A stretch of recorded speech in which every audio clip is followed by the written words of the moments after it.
Steve Down. This is my guitar and a very creaky chair this week. Sorry about that. If you're joining us this week, we are in the 6th week looking at 4 on 6 by Wes Montgomery, taken from his album The Incredible Jazz Guitar of Wes Montgomery.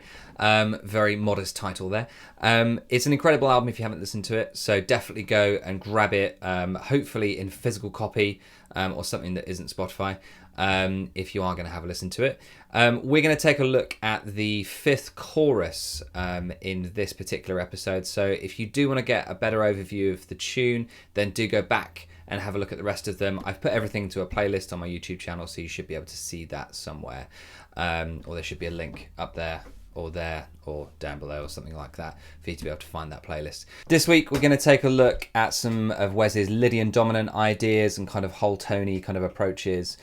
Also how he outlines the C7 chord. We're also going to take a look at a weird and wonderful scale called the Harmonic Major scale. And then, as always, we'll look at how he uses some arpeggios that are diatonic within the key to be able to unlock some extensions. But before we do that, I'm just going to say a big thanks to my patrons. Patreon is a place you can go if you want to get the backing track, the transcription, and any of the exercise packs, scales, chords, arpeggios, exercises, etc. You can get all of that, and for all of the anything else you see on my YouTube channel, it's all on there, and a few extras on there as well. You can head over to Patreon. The link is here on the screen. And big thanks to everyone who signed up this week. There's been quite a few of you actually. So thanks to Tony, Jonathan, Midas, who I've seen online, which has been fun. Chris, Richard, Alan, John, Christopher with a K, Ronnie, Huen, Matt, Trident, incredible name, Trident, Ior, I think that's Ior or Eor, Christopher, and Salvador. So thanks everyone for signing up. Thanks for supporting me on this channel. It's great to have you here. Do make sure that if you are signing up to the Patreon that you go to the Facebook page and sign up there as well onto the group so that you can interact with each other on there. And occasionally I do dip in there and add to the conversation, so it's a great place just to go and hang out. It's a safe space as well because it's a closed group from the outside world of social media. If you want to support me in that way, then the link is here. If you want to support me in a one-off fashion, there's a buy me a coffee link below, and as always, hit the like and subscribe button and drop a comment if you've got something that you want to add to the conversation here.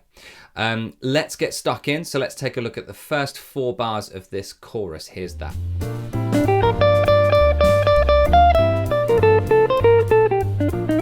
Okay, so the thing here, I mean, he's mostly on one note for most of this, but the thing that I want to draw out of here is the fact that he's very cleverly outlining the C dominant chord. Now, it is C9 here, but he is outlining it. He lands on a chord tone for C9 each time it comes around, with the exception of the first time because he's playing this line that's in the first bar. But the second time the C9 comes around, he basically does this chromatic enclosure there. If you don't know what enclosure is, it's basically where you've got an idea of which note it is that you want to do. So this note in this case, so this note in this case, the E, and he goes above diatonically to the F, and then chromatically below, and then onto the actual note itself. So enclosure, you're actually enclosing the note. It pretty much does what it says on the tin. It's a really good idea to basically make sure that you know where your C dominant arpeggios are, so that when this C dominant chord comes around, you can outline that chord with some chord tones from the C dominant. And I think the strongest ones are the 3rd and the flat 7, and that's the ones that he goes for here. But you can of course use any chord tone to outline the C7. It's just the 3rd and the flat 7, the bit more descriptive, that's all. But do try all of them because they all have their different flavors. Here is C7, the arpeggio of C7, in 3 different positions across the fretboard. Here's that.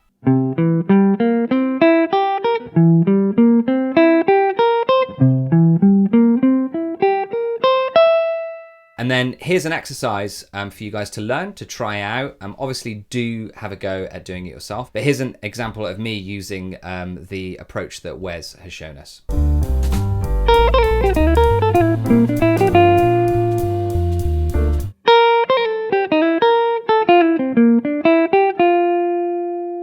Okay, let's jump into the next 4 bars.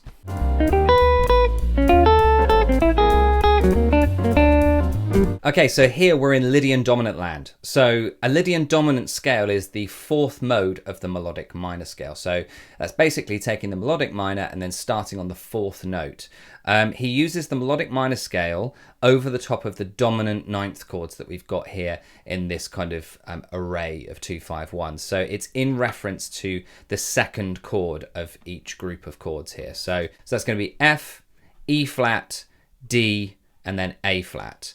So basically it will be F Lydian Dominant, E flat Lydian Dominant, D Lydian Dominant, and then A flat Lydian Dominant towards the end. And what Wes is actually outlining here is a Lydian Dominant chord or a dominant sharp 11 chord, but he's added a ninth to it as well. So the first chord is this one, okay, F 9 sharp 11, and then E flat 9 sharp 11, D 9 sharp 11, and then at the very end here, he's got an A flat 9 sharp 11. So all the way across this line, he's basically utilizing that idea. And it does kind of come out, because he's kind of going there, that kind of comes out a little bit whole tony to me as well. So you could kind of approach it with whole tone. We're not going to go into that here, but it's something that you might want to kind of think about. The movement between F Lydian Dominant and E flat Lydian Dominant, and maybe utilizing some whole tone ideas over the top of that particular chord sequence. But as I said, we're not going to get into that here. That's something for your research a little bit later on. But here's the an example of a Lydian Dominant scale, and this one's in F.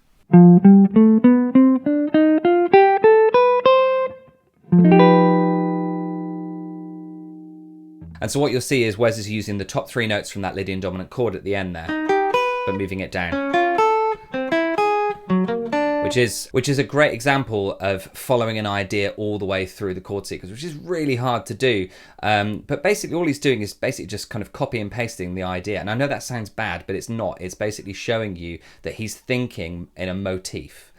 So if you think kind of copy and pasting an idea, a motif is wrong, then have a word with Beethoven, because he did it all over his Symphony No. 5. Here is an example again of me utilizing this approach that Wes is using. Obviously, again, make sure that you digest the ideas that he's using and come up with your own examples and come up with your own approach over the top of this. But here is an example of me using what Wes has just shown us.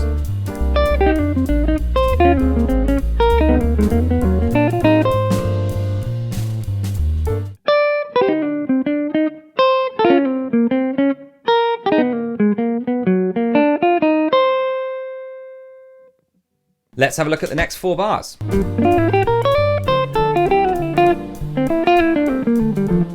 Okay, there's a really tricky kind of rake at the beginning of this one, and then a slide here. So it's basically kind of like a rake is a little bit like a strum downwards.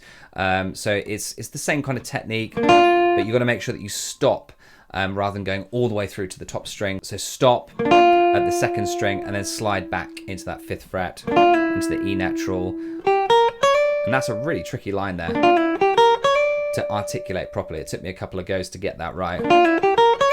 Okay, because obviously you've got that slide from fret 9 up to fret 10 there.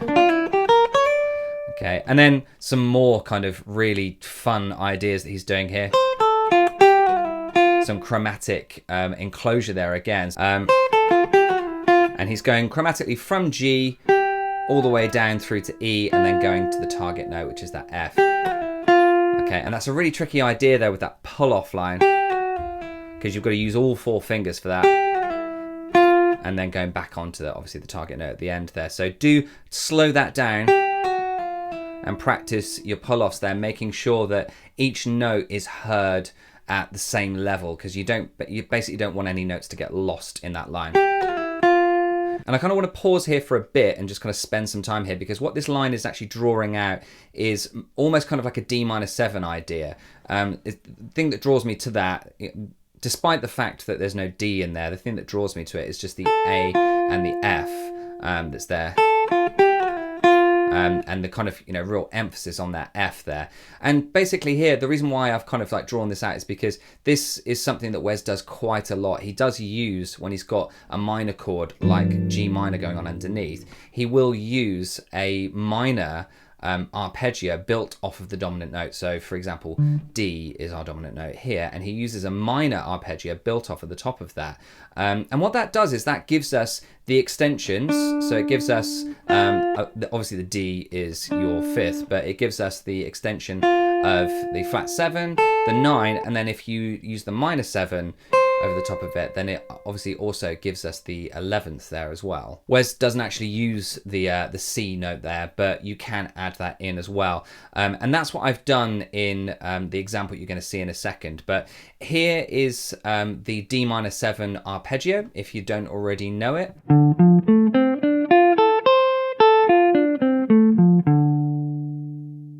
And here's another example of me using Wes's idea here. And I'm kind of extending it a little bit more, adding in another arpeggio. So I'm actually adding in an A-7 arpeggio as well as a D-7 arpeggio. Okay, there. And again, all that does is using that A minor arpeggio there, just outlines some of the other extensions. So the 13, the 11, and again, the 9th there. So that A-7 kind of arpeggio kind of gives you extension heaven there. So here's the example.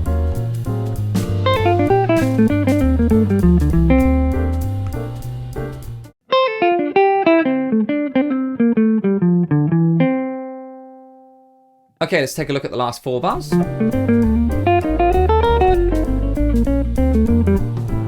All right, this is basically just rounding off again the chorus here. Nothing kind of really spectacular in the first bar here.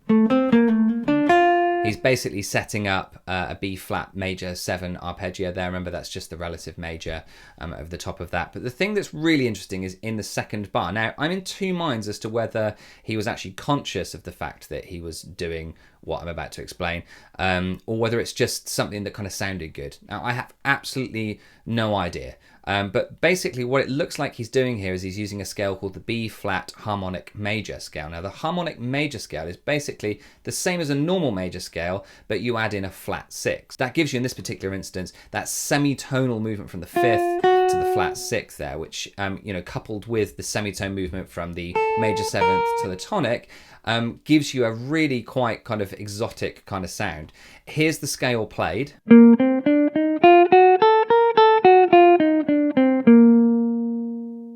And what Wes is playing is,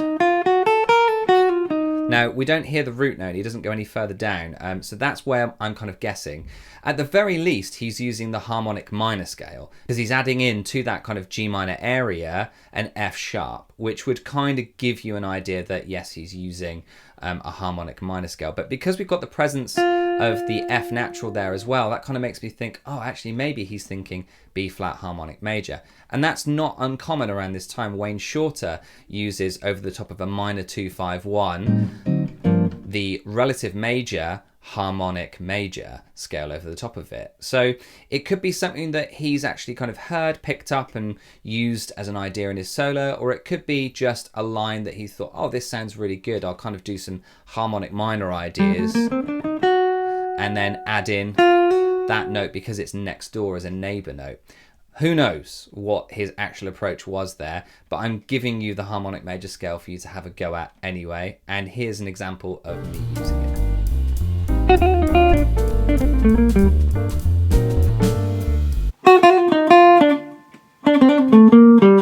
Okay, so we've reached the end here. So those 4 things to take away from this that I've kind of dug out from this incredible chorus. The harmonic major scale, using some arpeggios that are not the tonic arpeggio over the top of the tonic chord in order to draw out some of the extensions. We've also got Lydian Dominant, and we've also got the use of the C dominant arpeggio and making sure that you're kind of outlining that C dominant chord in the movement of G-7 to C9, that you're outlining that C9 chord using some chord tones, preferably the 3rd and the 7th, but again, you can use any of the chord tones that you want, but outlining with the 3rd and the flat 7th, just to give that kind of sophisticated sound of following the changes.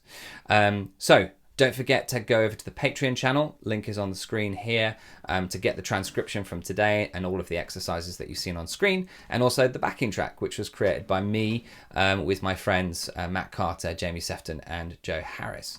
And then obviously everything else that's on this channel is over there as well. Don't forget to hit the like and subscribe button and drop a comment below if there's anything you'd like to add on here. Other than that, happy practicing, and I'll see you next week. Bye.